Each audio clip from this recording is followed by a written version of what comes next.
With sweet talk, the man lures Veronica into the woods, then excitedly pulls out a belt, tying her hands up. Then he grabs a wooden plaque from a cloth bag, with the word "die" written right on it. At this moment, Veronica panics, crying and begging to go home. But there is zero chance these four monsters are letting her off easy. They give Veronica 5 minutes to run. When time runs out, the hunting game officially begins. Veronica begs desperately for mercy, screaming for help, but hearing her hopeless cries only gets them more hyped.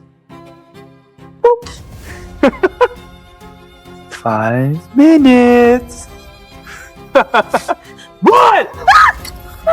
The game is officially on. Veronica immediately flees into the woods, but after running deep into the forest, she suddenly stops. She smoothly unties her bonds, kicks off her high heels, and ties up her hair. The fear on her face instantly vanishes, wiping away her tears. Her gaze turns ice cold. Turns out everything before was just an act on the surface. She is an innocent girl in reality. She is a professionally trained assassin, and her mission this time is to eliminate these four monsters, because they look like total gentlemen, but secretly hunt down young girls for sport. The more terrified the girl is, the more thrilled they get.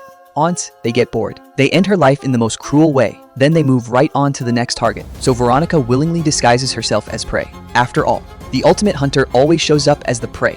One day, Jameson is scouting for a target like usual. Soon, he spots Veronica sitting in a corner. In his eyes, she is tonight's perfect prey.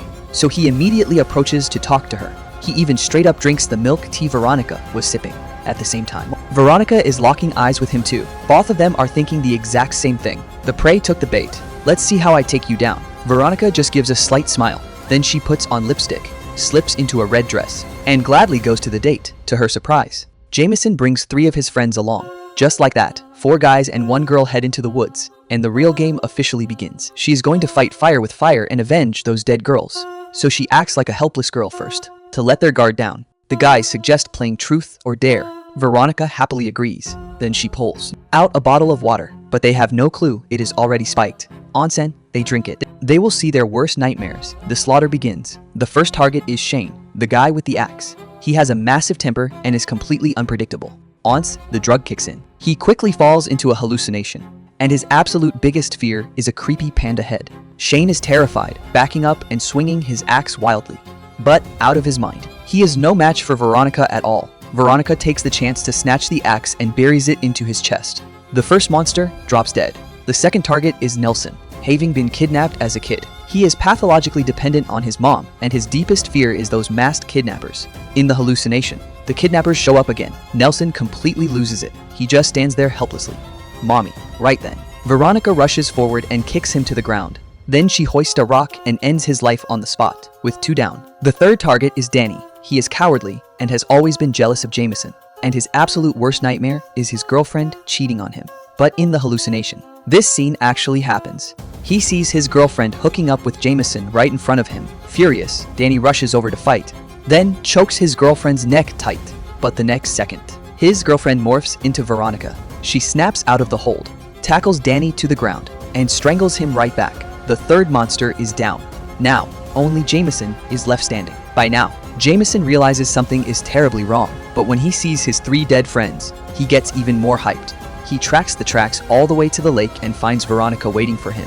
The final, deadliest showdown begins, because Jameson actually knows how to fight. And more importantly, he never drank the spiked water. Jameson calmly sits down and suggests playing a Q&A game. But after just a few words, they throw down. Veronica counters fast.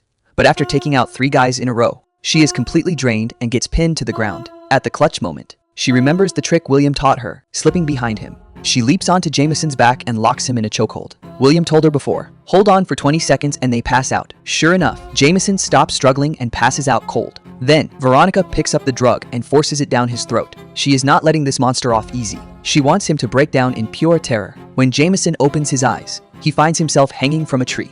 This arrogant prick finally panics, crying and begging Veronica to spare his life. But he never cared that the girls he slaughtered felt the exact same despair. Veronica looks at him and says, let's play a game. Your life. No. Please no. Please no. The drug kicks in fast. Jameson sees a crowd of girls walking toward him. They are all the victims who died in his hunting games. Stop. Get away from me. Get away. Jameson completely loses it, and backing up in pure terror, he steps off into thin air. Veronica smoothly completes her mission, and to the outside world, it looks like Jameson killed his friends and then took his own life out of guilt.